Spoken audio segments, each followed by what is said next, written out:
It's time for the Athlete of the Week, and it's brought to you by Diamond Point in Sauk Center. And with us today, a couple of members from the Fusion swimming and diving team. If I could have you fellas introduce yourself, tell us about your family, and we'll start with that, okay? Alrighty. I'm Nick Finken from Melrose, and my dad is Joe Finken, and my mother is Dana Finken, and I have 3 younger sisters. All right, and who are they? Jasmine, Jenna, and Gabby. Okay. My name is Henry Brown. My parents are Jim and Cheryl, and I have 7 older siblings and 2 younger siblings. My goodness, you better name them. It goes Colton, Jaron, Sam, Kendra, Logan, Leo, Carter, and then James and Bella. Okay, and where do you fit in again? I'm the 3rd last. How does that work out for you? I kind of like it because whenever I go to a new sport or a new class, most of the teachers already know my family. What other activities are you involved in too? This year I was in cross country, and I'm gonna do baseball as well. I'm in football and baseball, and then I'm also in Knowledge Bowl too. Okay. Tell us more about your swimming and diving. What events are you in? I'm a distancer, so I swim the 200 free and the 500 free, but I also swim the 200 free and the 400 free relays. And I'm solely just the diver. Okay. I'm curious about diving because I can't do a somersault, okay? How did you get involved in it, first of all? My oldest brother, Jaron, was in diving when he was in high school. And then my other older brother, Leo, was in it. And when he joined, I kind of wanted to join too. So in 7th grade, I joined because of him. And then I kind of just stuck with it. Is it the type of thing that you feel like you need some natural ability to begin with? I think the natural ability would help if you wanted to be like one of the best in the section right away. But I think even if you're not good, I mean, it's just more of learning. And as long as you can put 2 and 2 together, you can get pretty good at diving. Would you agree with that, Nick? Yeah, I'd say if you work hard enough, you can earn something. So I got to ask you, can you do any of that? Actually, for in 10th grade, we had what do we call it? Inter-squad. Inter-squad meet, and I got to dive. Okay. Wasn't very good at it. Well, to get good at it, then what do you have to try to do, and how hard is it to try to develop new things, new techniques that you're using? I think more of it is just learning the basics or like the bottom line. Like the approaches that we do for front and back is probably the most important. If we can learn those, it makes almost every dive easy. It seems to me, though, too, that through the learning process, I've got to ask you, you try something, you got to hit the water hard sometimes, don't you? Oh, yeah. And it makes you not want to do that dive again. Okay. So then what do you do? How do you practice that? It's more of just pushing yourself to go through that like a smack. And especially with this year, there was a dive I didn't want to do, and I hated every time I did it. But I knew that I had to do it in order to get a better score at sections. So I just kept pushing myself through it every time. How does diving work in the sense that, too, the scoring, and you pick out your dive and then you hear these numbers, and tell us all about that. So before the meet, we'll go through a 6-dive list, and there has to be 5 categories used. And then every week there's a category that we have to pick. And there's like it goes forwards, backs, inwards, twisters, and reverses, I think, or somewhere in that order. And then you have to have 4 categories that follow it. And then each one has to have a certain DD, and it's usually determined on how hard the dive is. And then once you do the dive, the judges will score it out of 10. And then they take those 3 judges' scores and then times it by the difficulty of the dive, and then it goes into the total score. All right, very good. Nick, you're a freestyler. Why freestyle and not some of the other strokes that you use? Well, we don't really get to choose our strokes. Our coaches put us where we work best. In my earlier career, I did the backstroke, actually. But I found they thought I was better at the distance, which I am. So why do you think that is? I'm just trying to break it down, too. Why freestyle and not the other ones, then? How do you become such a good freestyler? I think I have really good endurance, and they saw that at a meet, so they kept putting me in, and I just kept improving. more than I would improve with the backstroke, so they stuck me with the freestyle. Let me ask you this. You're captains along with Anthony Marsh from Sauk Center. And what I'd like to do is kind of turn it here just a little bit. Nick, if you could, describe your teammate here and why Henry is a good captain. Henry brings a lot of joy to the team. You know, he's kind of the heart. His pre-meet speeches are pretty funny, and he gets the whole team excited to swim and dive. Well, give me an example of what he would say. Or should I ask him that? I think you should ask him that. Okay. I would think before we faced Sartell, we kind of thought, you know, because the thing around Sartell is that they have a lot of money. And we were in their new school, and we kind of like, well, let's show them what we got because they have all the money. So I kind of riled them up that way. So let me ask you then, why him for a captain?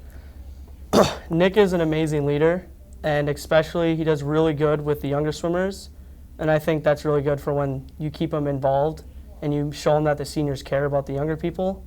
It really helps, and that's why Nick was a really good captain. We should also mention, too, with Anthony Marsh, he's a tremendous football player. Maybe bring some of that football energy to the swim team as well. Does he do that? Definitely. Yeah. Yeah, He's so what's he big like? into the weight room, and he encourages people to do the same. He's got that football attitude, basically, and it helps. I should ask you, as you touch on that, how much weight training does have to go into swimming? Because, again, you can't get too bulky, but then yet, how do you put that all together? This year, we got to go into the weight room before practice. We would have later practices, so we could do that. And Sandy would help us out. She would do swimming-based workouts. That would help us improve our times, our flip turns, everything. Go ahead.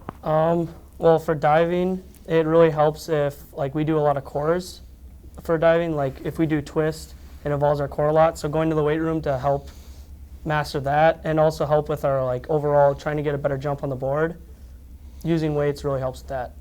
I'd like to touch a little bit more on what Sandy does, not only for the swim team, but all the athletes. Can you describe her role here? Oh, yeah. So she's our, what's her official title? Like, weight trainer. Yeah. So she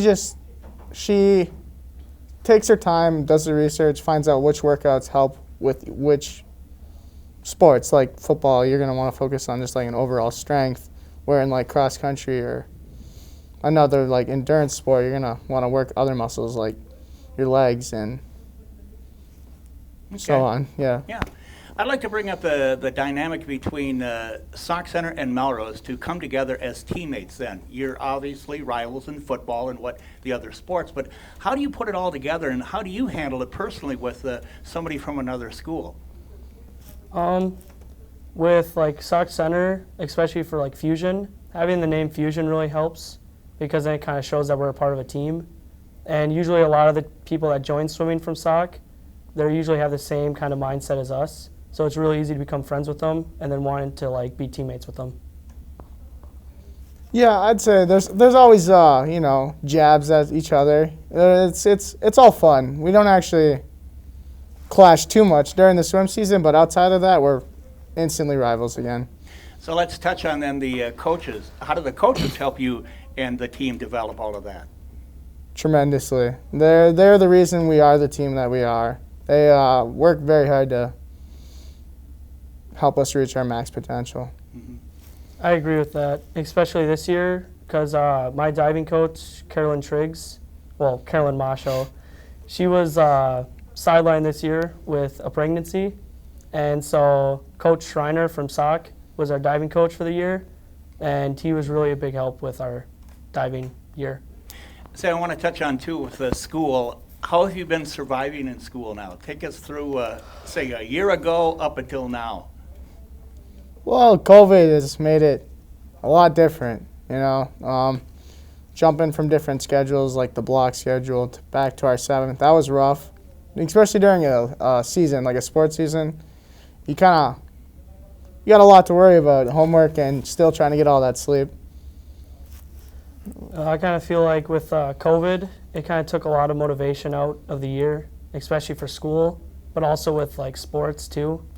It's like everything you look forward to in your senior year, like the meals and the long trips to a faraway town and staying in a hotel, we couldn't get that year, but we made the best out of it so far. So how are you doing now? What are you doing in school? Tell us about what's happening here in Melrose.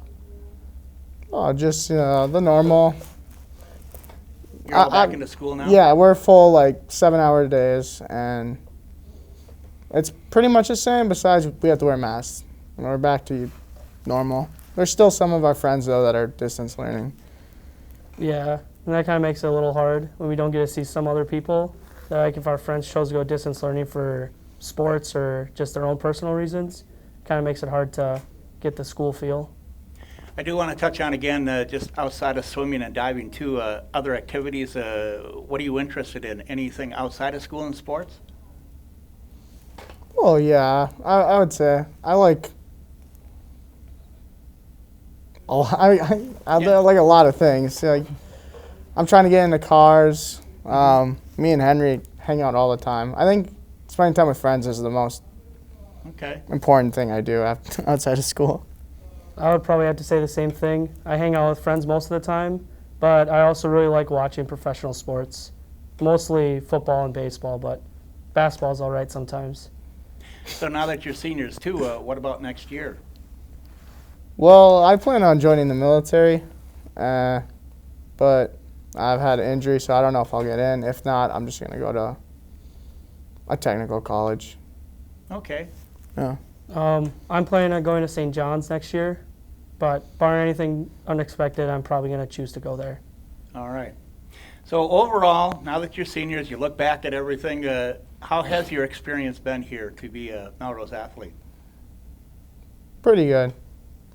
Yeah, we've had a lot of challenges throughout the years, and there's some things that'll push your buttons, but overall it's been pretty good. Good. I think so, more of the same.